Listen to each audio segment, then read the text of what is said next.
Hey, what's going on, y'all? T-Bob here. And Jake as well. And you're about to watch a little OTB LSU. We're going to give you all the latest, greatest between LSU football, baseball, women's basketball, softball, and everything in between. Bottom line, if you want to talk Tigers, keep it locked, subscribe, like it, and we hope you enjoy the feel. You know what feels a little weird? Going from Kegels to Arkansas? No. Yes, maybe, but no. Playing for the Golden Boot when it's still this hot out.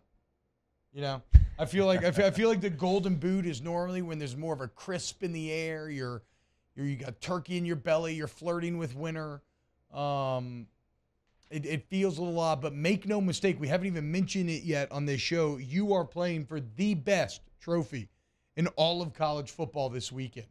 The most dangerously serrated, heavy trophy in all of college football. Actually, not true. You know what the heaviest trophy in CFB is? I would have thought it was the Golden Boot. No. I wouldn't know. I never got to touch it. Only kids who didn't play like to lift it. I don't know why. The first one's over there. Chief Cato, I believe.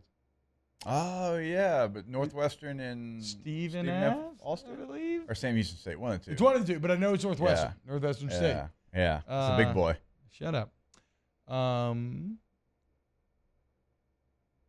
What were we talking about? Oh, the Golden Boot. So I'm very excited. So with that in mind, Jake, give me your biggest key to retaining the boot in Baton Rouge. Stopping KJ Jefferson. Okay. Because he's the only if Rocket Sanders plays, that changes. If he plays, it's stopping him, and if he doesn't, it's stopping KJ Jefferson. Because I believe offensively, after the game last year, you will have success this year. Last year, right? You weren't ready for that game. No, you're not. If they stay true to who they've been so far in the first 3 games, both teams, I think you have a lot of offensive success. You got to stop KJ Jefferson. He is a guy that he hasn't shown it this year.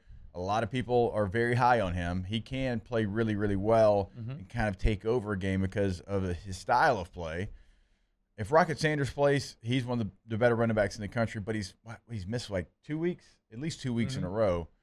So it's got to be KJ Jefferson for me. All right. Boys, do y'all have any other takes? Do you have anything opposite when you look at this matchup? Not really. Taylor, anything? I would say, okay, so if it is stopping KJ Jefferson, which again, I think that I'd say yes, because we think he's going to do great. How do you stop KJ Jefferson? Then becomes the next point. And I think you can win with 4 in the pass rush, right? So if you're a little concerned about your secondary, it's maybe looked a little suspect at the time, though again, I don't think that this Arkansas core of weapons are the most threatening. But if you are concerned with your secondary, you know it helps adding numbers to that coverage a lot of times. And so if you can, it's the oldest thing in the book, right? If you're going against a great quarterback, what is the number one way to give them trouble? To be able to get pressure with just 4.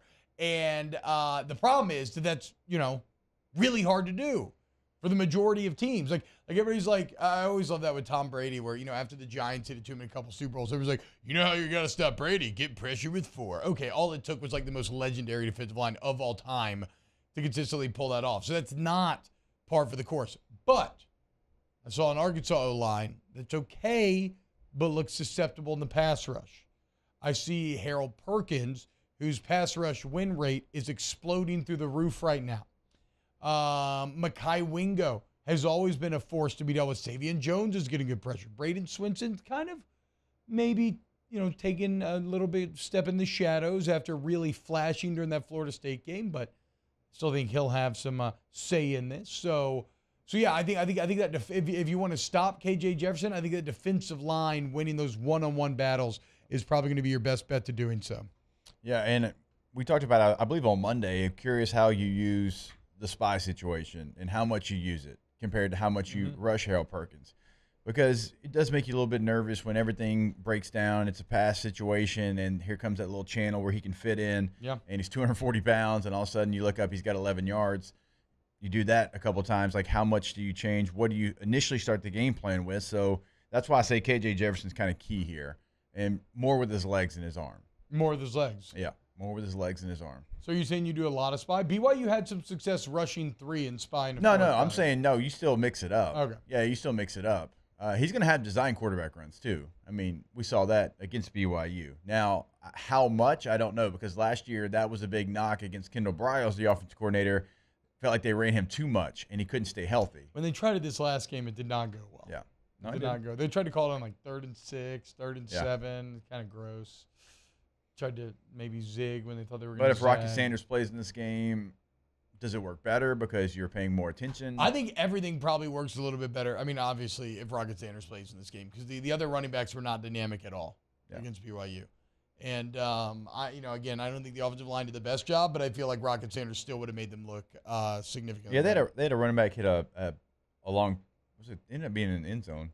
They did. They did a very. But it was one of the better block plays that – I mean, I think I could have still found a way to maybe get some yards on that play. Yeah, that thing was